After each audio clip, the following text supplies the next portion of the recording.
ಇದು ಭಾಳ ಇಂಪಾರ್ಟೆಂಟು. ಕಳೆದ ಒಂದು ವರ್ಷ ಏನೋ ಅನ್ಯಾಯ ಮಾಡಿದ್ದಾರೆ, ಕ್ಷಮಿಸ್ಬಿಡಿ ಅಂತ ಅಂದ್ಕೊಂಡಿದ್ರೆ ಕ್ಷಮಿಸ್ಬಿಡ್ಬೋದಾಯಿತು. ಇದು ಪದೇ ಪದೇ ರಿಪೀಟ್ ಆಗ್ತೈತೆ. ಯಾವನ ಮರ್ಡರ್ ಮಾಡ್ತಾನಲ್ಲ ಕಂಟಿನ್ಯೂಸ್ 1 2 3 ಹಂಗೆ ಅಬಿಚುಯಲ್ ಆ ಥರ ಆಗೈತೆ. ಅಕಸ್ಮಾತ್ ನಾವು ಅಲ್ಲಿದ್ದು ಇಲ್ಲಿದ್ದಿದ್ರೆ ನಮ್ಮನ್ನು ಅಲ್ಲಿ ಕೂತ್ಕೊಳಕ್ಕೆ ಇಲ್ಲ, ಓಡಿಸಾಡ್ಬಿಡೋರು.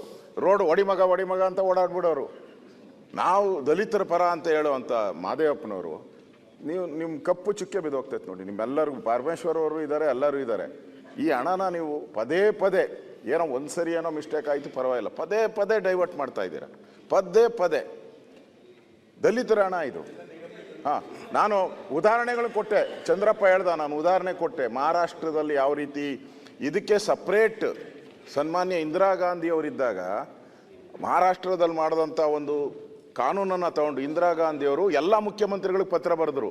ನೋಡ್ರಿ, ಇದು ಫೈನಾನ್ಸ್ ಮಿನಿಸ್ಟ್ರು ತೀರ್ಮಾನ ಮಾಡಬಾರ್ದು. ನಾನು ಹೇಳ್ತಾ ಇದ್ದೀನಿ, ಇಂದಿರಾ ಗಾಂಧಿಯವ್ರು ಬರೆದಿರೋ ಪತ್ರ, ಮಾದೇವಪ್ಪನವರೇ, ಇಂದಿರಾ ಗಾಂಧಿಯವ್ರು ಬರೆದಿರೋ ಪತ್ರನೂ ಕಳಿಸ್ಕೊಡ್ತೀನಿ ನಿಮ್ಗೆ ಬೇಕಾದರೆ.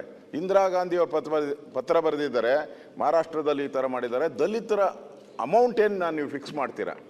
ಅದು 25% 30% ಏನು ಫಿಕ್ಸ್ ಮಾಡಿರ್ತೀರ? ಅದನ್ನು ಫೈನಾನ್ಸ್ ಮಿನಿಸ್ಟ್ರ್ ಡಿಸೈಡ್ ಮಾಡಬಾರ್ದು.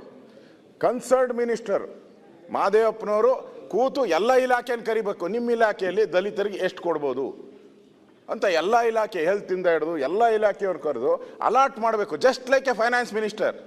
ಇಂದಿರಾ ಗಾಂಧಿ ಪತ್ರ ಬರೆದಿದ್ದಾರೆ, ಅವ್ರು ಬರೆದ್ರೂ ಅವ್ರಿಗೆ ಬೆಲೆ ಕೊಡ್ತಾ ಇಲ್ಲಲ್ಲ ನೀವು ಹಣನ. ಈ ಗ್ಯಾರಂಟಿ ಏನೋ ನೀವು ಮಾಡಿ, 100 ಗ್ಯಾರಂಟಿ ಮಾಡಿ, ನಮ್ಗೇನು ಸಂಬಂಧ ಇಲ್ಲ. ನೀವು ಗ್ಯಾರಂಟಿ ಎಲ್ಲ ವಾರಂಟಿನೂ ಇಲ್ದಂಗೆ ಔಟವ, ಅದು ಬೇಡ, ಅದು ಬೇರೆ ಪ್ರಶ್ನೆ.